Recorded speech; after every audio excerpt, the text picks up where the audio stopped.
In this episode, we're going to be looking at Boogie on the Brakes, the Excel-based braking simulator. G'day, I'm Trav, and welcome back to the Fast and the Nerdy. This is the second video on my Excel-based lap time simulator, named after my dog Wally. In the last video, we looked at acceleration. In this one, we're going to be looking at braking. And keeping with tradition, this one is called Boogie on the Brakes, named after my other dog, Boogeyman. If you want to download and play around with either of the Excel files, you can get them from my website, link in the description. Also, they are not password protected, so you can play around and learn or upgrade them as you like. Let me know what you use them for or how you improve them. I'd love to hear about it. Here we have the working screen. As you can see, we've got some nice graphs. Up the top here, we have the velocity, the pedal force, the distance travelled, and the deceleration for a 100 to 0 km/h brake test. Below that, we have the front and rear max pedal pressures and the total brake force.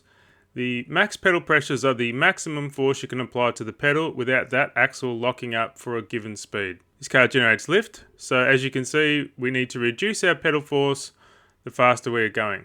And the total brake force is the maximum braking force the car can produce before one of the axles locks up. I'll go into a little more detail on this a little later on. And then beside both of them, we have the max deceleration for a given velocity. This is the braking side of the GGB diagram that we need for the lap time simulator. In the last video, we worked out the acceleration side. And then in the next video, we will calculate the max lateral acceleration and all the points in between. So make sure you subscribe so you don't miss it. Then next up, we have our inputs. These are all the areas in the blue heading. So we have some vehicle info, some aero, some track information, just the gradient. We've got some general brake information here. Here is a speed you can input. So if you want to test or you want to see the braking performance at a given speed, you can chuck it in here.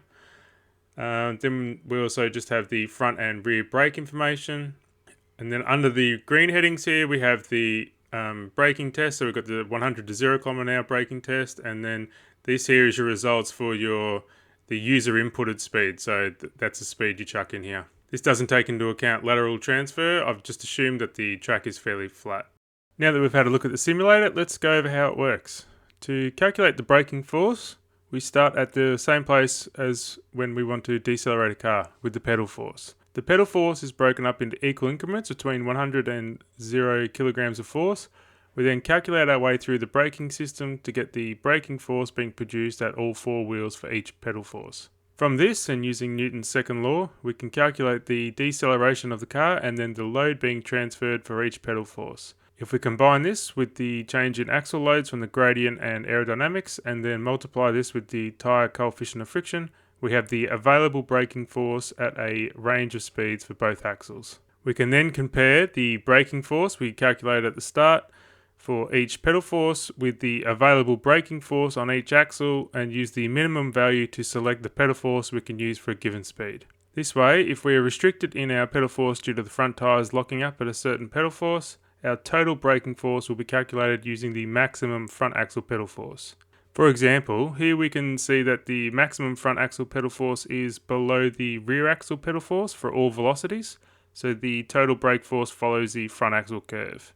However, if we are initially restricted in our pedal force by the rear axle, as we can see here, then the total brake force initially follows the rear axle curve until we go fast enough that the lift being produced is high enough that we become front axle limited.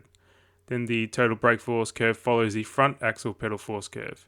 So the model presses with the maximum pedal force it can that won't exceed either axle's traction limit. If we then turn this graph 90 degrees, remove the pedal pressures and change the brake force to the deceleration in G, we have our brake portion of the GGB diagram. The car I have modelled is based on a Formula Ford, so it produces lift. If your car, however, produces downforce, the curve slopes the other way, like this one. From here, we just need to use the equations of motion and we can calculate the stopping distance and time for any speed. One thing I should have mentioned earlier is if you don't have a twin master cylinder set up, just put the same values for both the front and rear brakes and set the brake bias to whatever your proportioning valve is set at. And that's it. I hope you enjoy using it. If you have any questions, comments or suggestions, chuck them below or hit me up on LinkedIn or Twitter. Don't forget to like and subscribe so you don't miss the next video. Have a great day.